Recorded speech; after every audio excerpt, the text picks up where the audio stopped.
my memory, the thing that makes people question all my books in the media, is all the little details. And there's a there's a broken brain in my family that exhibits itself in all kinds of weird ways. My brother and nephew have Asperger's syndrome, which is like autism. Right. I don't have that, but I have something else that's some kind of, all my senses are wonky. I mean, my skin has bothered me every day of my life in every way you can imagine. And the sun and everything, I am bothered deeply by being walking the earth. I hear things I can hear in the damn dog register, which is very, very high. And I have a sound in my head that just never goes away. Never, never, never. And along with that is this memory that, until I was a writer, was useless but also irritating, because I can remember things. Normally the brain will get rid of memories, like housekeeping. It's like getting rid of old files it's like emptying the trash on your computer. You don't need it, get rid of it. Why don't?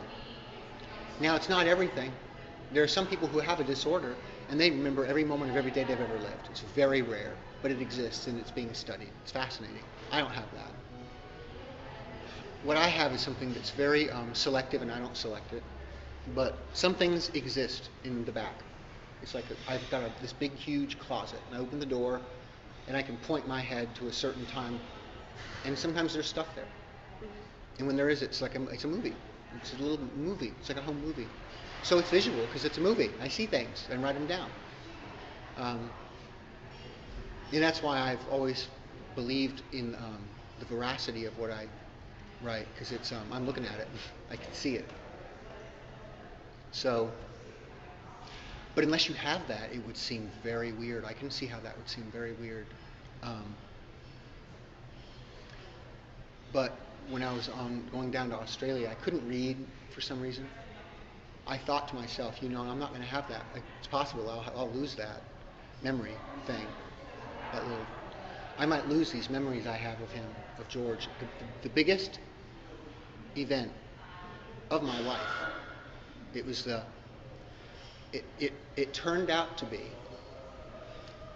and man, it was so random, but it was the keystone upon which everything else was later built. Everything. It all happened because I was sitting on the right side of a plane in 1985 next to my boss, Linda Pearson, and I had the window seat, and I looked out the window and I saw these blue lights as we tipped over the island of Manhattan on our way to LaGuardia so that I could shoot beef commercials. And I saw these blue lights, and I don't know why, I just look at those, I just loved them, I mean, that's I'm weird that way visually. It's my weird brain. I latched onto these lights. And I remember grabbing her by the sleeve of her Mary Mecco blazer. I can still feel the fabric. I never forgot that. And I said, look at those lights. I want to live inside those lights. Meaning I want to live in them. I want to live right there where those lights are. I'd always wanted to live in New York, but I'd never had an image in my head of New York except the damn Empire State Building, but it didn't mean anything to me. So I wanted to live in New York, but I almost didn't even know it. But now I knew now what it meant. I saw those blue lights, and I saw them. I just couldn't get them out of my head. 4 years later, I did a little ad for the Potato Board. They got attention in New York. I got a job interview from Ogilvy, and they offered me a job, and I took it.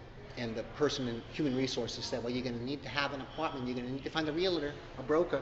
Use my friend. She's a broker. So I called this woman. She was a broker. I told her I wanted to live in Midtown near Ogilvy and Mather. She took me downtown. The first apartment I saw in a high-rise that cost half my paycheck, although it did have the view I wanted of the buildings. They were different buildings. I want to be uptown so I can walk to work. And then she said, but the real reason is because of this. And she took me outside, and it was like a waterfront, and I don't care about that. I don't need an esplanade. And then I looked to my left, and I saw blue lights. And I said, what is that? And she said, yeah, well, those are pretty, aren't they? Well, at night, they're beautiful. They're cobalt blue. And we're right below the flight path for LaGuardia and JFK, so you can look up at the planes. And I said, are these anywhere else in this? No. I said, I'll take this apartment. So I would go down there. how did that happen? So, and I found this winter garden, which was this multi-story greenhouse filled with palm trees at the World Financial Center. No one at work had heard of it. No one knew there was this miraculous thing down there. And I would go down there sometimes at lunch just to take my blue lights, even though they were, not this impressive off in the daylight hours. I would just go stand in front of them and look there. Well, I didn't own the TV. I didn't watch TV, but I would call this, back then it was a phone sex line, but I wouldn't have phone sex. I would call it and I would adopt accents, and I would make up little plays. I would be from India, I would be a programmer from India.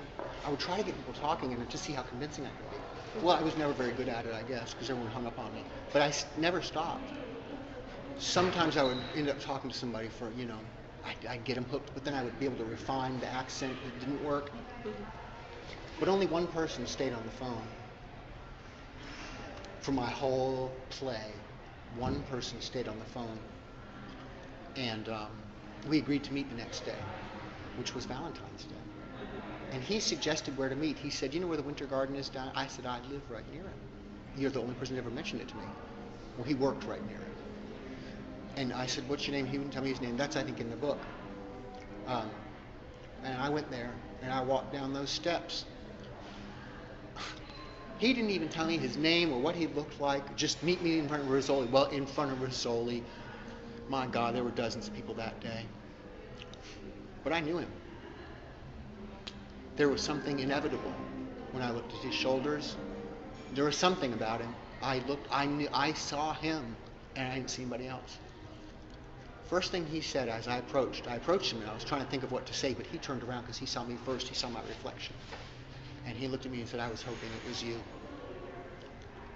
Which I thought, oh God, what a horrible line. What a line.